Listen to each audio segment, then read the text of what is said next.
Okay, so I want to talk about how to respond when somebody comes to you and opens up.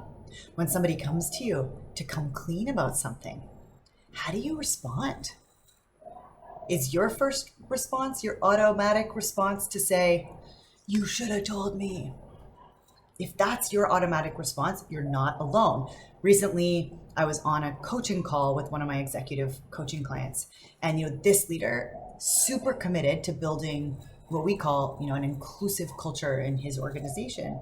And we've been talking a lot about how to create psychological safety, this kind of space where people feel free, people feel comfortable to disagree, to offer a dissenting view, especially when it's with somebody in a leadership position, but also things like being able to express obstacles, challenges, being able to admit to mistakes without being punished, but instead from a viewpoint of trying to have everybody learn and grow together.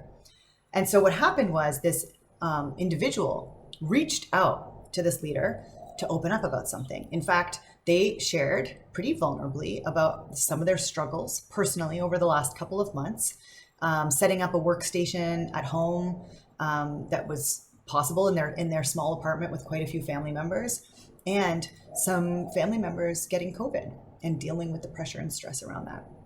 And this leader committed to building this culture.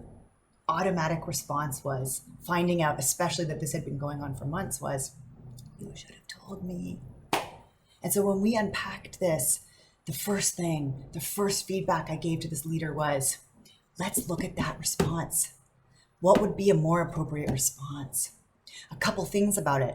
Number one is, the word should, it's just so loaded with,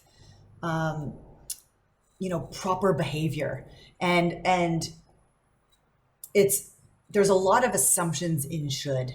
And it's easy as a leader to assume that just because I think of myself as inclusive doesn't mean that it isn't hard or scary or intimidating to come to me with a challenge. So to say you should have come to me, while it comes from a place of I'm here for you and I want to help you, and I could have helped you earlier. That's all about me. This is what I want to do. I want to help, and that's not the point at all. In this case, we actually want to put ourselves in that person's shoes and acknowledge how much struggle this person clearly has had, and also how much courage this person is showing to actually bring it forward.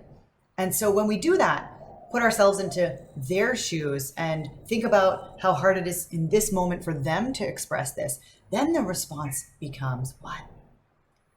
Thank you for sharing that with me. Wow. I can hear it's been really hard.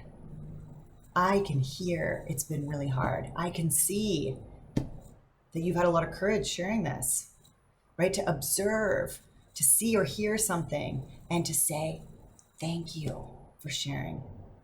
Yeah, that's a different kind of response. That says, I acknowledge and see and hear you. And that's the basis of feeling included. That's the basis of that sense of belonging, that need to feel seen and heard that every human has. And when somebody expresses something so open like that, we don't always need to go right into solving it, and especially to say, well, I'm always here for you. It's like, this isn't about you. This person's moment to share is right now, and to honor that courage and that strength, and to just hear that they're in it and thank them for sharing is enough. Try it out. It works in a leadership context, but you know what? Just as well works at home with your kids. Do you hear yourself in either of those two responses? How is it working for you? Share an example in the comments. Love to hear. My name's Em Roblin, and I am about helping you seek out your potential, awaken to new possibility. Let's zoom up and out from those problems, yeah? Yeah.